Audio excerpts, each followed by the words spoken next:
अस्सलाम वालेकुम गाइज़, क्या हाल है। आई होप कि आप सब खैर से होंगे। तो मैं मुल्तान आया था तो मैंने सोचा क्यों ना व्लॉग बना लिया जाए और एक आम लोकल राइड में और मेट्रो बस में जो है कितना फ़र्क है, कितने पैसे जो है आपके बच सकते हैं अगर आप मेट्रो बस में सफ़र करते हैं। तो अभी हम जा रहे हैं मेट्रो बस पे सफ़र करने।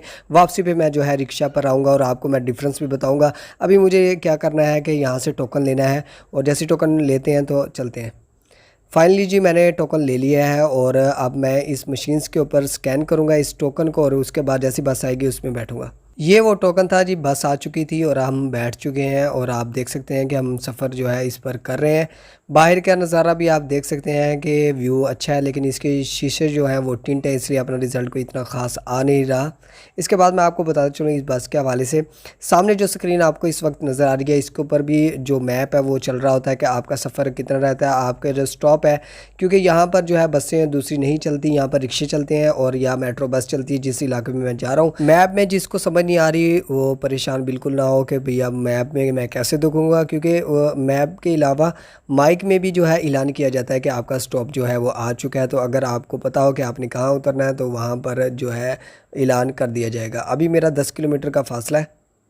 लें जी, हमारा जो स्टॉप है वो आखिरकार आ चुका है। हमारे 10 किलोमीटर जो हैं वो पूरे हो चुके हैं और अब मुझे यहाँ से जो है एग्ज़िट करना है इस बस स्टॉप से। मेट्रो बस का जो स्टॉप बना हुआ है यहाँ से।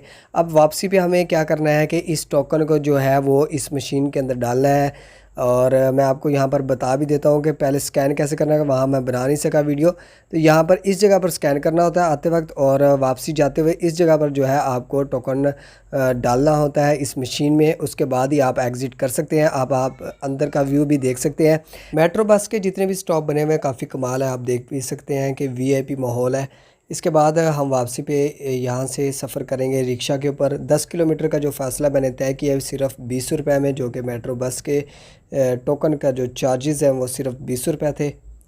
अब जी इस वक्त मैं जो है रिक्शा के अंदर बैठ चुका हूँ और इस रिक्शा वाले ने जो मुझसे पैसे चार्ज किए हैं, साथ के साथ आप देख भी सकते हैं कि मेट्रो बस जा रही है। तो इस रिक्शा वाले ने जो मुझसे पैसे लिए हैं 10 किलोमीटर के, वो 200 रुपये हैं, जबकि मैंने रिक्वेस्ट करके इस रिक्शा वाले को कहा है कि 150 रुपये ले लो यार। तो ये अब मुझे 150 रुपये में वापसी जो है वहाँ छोड़ने जा रहा है 10 किलोमीटर। तो आप देख सकते हैं कि काफ़ी फ़र्क है, मेट्रो बस का काफ़ी फ़ायदा भी है। और आपको मैं बता चलूँ सिर्फ 20 रुपये टोकन के जो लगे थे हमारे 10 किलोमीटर के, और वापसी पे 200 जो है ये रिक्शा वाले मांगते हैं। तो यहाँ से आप अंदाज़ा लगा सकते हैं कि अगर आप मुल्तान आएँ तो कोशिश करें कि मेट्रो बस का जो है वही सफ़र करें। और मैं आपको बता चलूँ कि चिलर एसी होती हैं मेट्रो बस में और बहुत इजी जो है सफ़र तय हो जाता है। तो अब मैं जा रहा हूँ जी वापस इसी रिक्शा पर। ये साथ के साथ जो है मेट्रो बस की रोड्स हैं। फाइनली जी आज के जो एक्सपीरियंस है यही है कि मेट्रो बस जो है बेस्ट है। तो वीडियो को लाइक कर देना, चैनल को लाजमी सब्सक्राइब कर लेना और बेल के आइकन को प्रेस कर लेना। Thanks for watching.